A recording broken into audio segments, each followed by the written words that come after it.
নমস্কার বন্ধুরা, সকলকে আমার চ্যানেলে স্বাগত। সমস্ত ধরনের পেনশনার এবং ফ্যামিলি পেনশনারদের জন্য একটি অত্যন্ত বড় এবং ভালো সুখবর ঘোষণা করা হয়েছে পেনশন দপ্তরের তরফ থেকে, এবং এই সুখবরের ফলে কয়েক লক্ষ পেনশনার বা ফ্যামিলি পেনশনাররা উপকৃত হতে চলেছেন।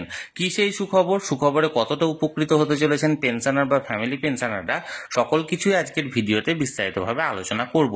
ভিডিওটি অত্যন্ত গুরুত্বপূর্ণ, তাই প্রথম থেকে শেষ পর্যন্ত অবশ্যই ধৈর্য সহকারে দেখবেন এবং ভালো লেগে থাকলে অবশ্যই একটি লাইক করবেন এবং সকলের সঙ্গে শেয়ার করবেন।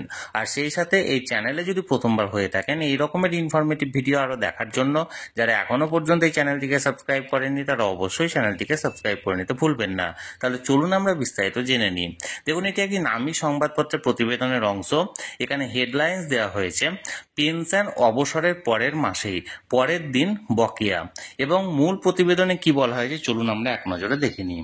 দেখুন, এখানে মূল প্রতিবেদনে বলা হয়েছে আর তারিখ পে তারিখ নয়, পেনশনের জন্য এক আধিকারিক থেকে আর এক আধিকারিকের কাছে চক্কর কাটা নয়, পুরো প্রক্রিয়া যাতে মসৃণভাবে শেষ হয় এবং কর্মীরা যাতে অবসরের পরই সমস্ত রকম অবসরকালীন সুবিধা পান সেটা নিশ্চিত করার জন্য নির্দেশিকা জারি করল মোদী সরকার।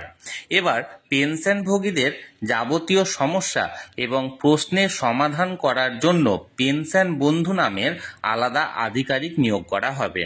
কেন্দ্রীয় সরকারের পেনশন এবং পেনশনভোগী কল্যাণ বিভাগ নির্দেশিকা দিয়ে জানিয়েছে অবসরের পর দিনই যাতে কর্মীরা সব বকেয়া পেয়ে যান এবং পরের মাসের প্রথম দিনই যাতে পেনশনের টাকা হাতে পান সেটা নিশ্চিত করতে হবে। অনেক ক্ষেত্রে দেখা যায় ভিজিলেন্স ক্লিয়ারেন্সের অভাবে কর্মীরা সময় মতো অবসরকালীন সুবিধা পাচ্ছেন না।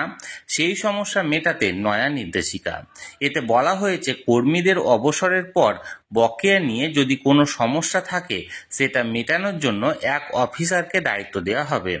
কোন অফিসারকে দায়িত্ব দেওয়া হচ্ছে তা সংশ্লিষ্ট বিভাগের ঊর্ধ্বতন আধিকারিকরাই করবেন। তিনি পেনশন বন্ধু নামে পরিচিত হবেন। ওই নির্দেশিকায় বলা হয়েছে পেনশন বন্ধুদের পেনশন সংক্রান্ত সব সমস্যার সমাধান কর্মীদের অবসরের আগেই সেরে ফেলতে হবে। ভিজিলেন্স ক্লিয়ারেন্স যেন অবসর গ্রহণের আগেই হয়ে যায় সেটা নিশ্চিত করতে হবে। অবসরের পর কর্মীদের যাতে কোনো সমস্যা না হয়, মাসের পর মাস অপেক্ষা করতে না হয় সেটা নিশ্চিত করার জন্যই ওই পদক্ষেপ।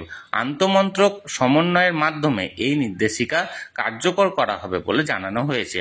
তাহলে বন্ধুরা, এবার থেকে অবসর নেওয়ার পরের দিনই পেয়ে যাওয়া হবে অবসরের সমস্ত টাকা, অবসরকালীন যে সমস্ত টাকাগুলো পাওয়া যায়, এবং তার পরের মাসের প্রথম তারিখ থেকে পেনশন পেতে শুরু করবে সমস্ত ধরনের পেনশনের এবং ফ্যামিলি পেনশনাররা। এবং এর জন্য একটি নয়া একজনকে নিয়োগ করা হচ্ছে সংশ্লিষ্ট দপ্তরের তরফ থেকে, যার নাম দেওয়া হবে পেনশন বন্ধু, যিনি সমস্ত ধরনের অর্থাৎ সেই দপ্তরের সমস্ত কর্মীদের পেনশন সংক্রান্ত সমস্ত সমস্যা এবং প্রশ্নের উত্তর তিনি এখানে বেয়ার করবেন, অর্থাৎ সমস্ত সমস্যার সমাধান করবেন। তাহলে বন্ধুরা, যে খবরটি এখানে জারি করা হয়েছিল সেটা আমি সরাসরি আপনাদের সঙ্গে শেয়ার করলাম। এই সংক্রান্ত আপনাদের যদি কোনো প্রশ্ন থাকে অবশ্যই কমেন্ট করে জানান। আর ভিডিওটি ভালো লেগে থাকলে অবশ্যই একটি লাইক করুন এবং সকলের সঙ্গে শেয়ার করুন। আর সেই সাথে অবশ্যই যারা এখনো পর্যন্ত চ্যানেলটিকে সাবস্ক্রাইব করেনি চ্যানেলটিকে সাবস্ক্রাইব করে রাখুন। ধন্যবাদ, দেখা হচ্ছে পরের ভিডিওতে।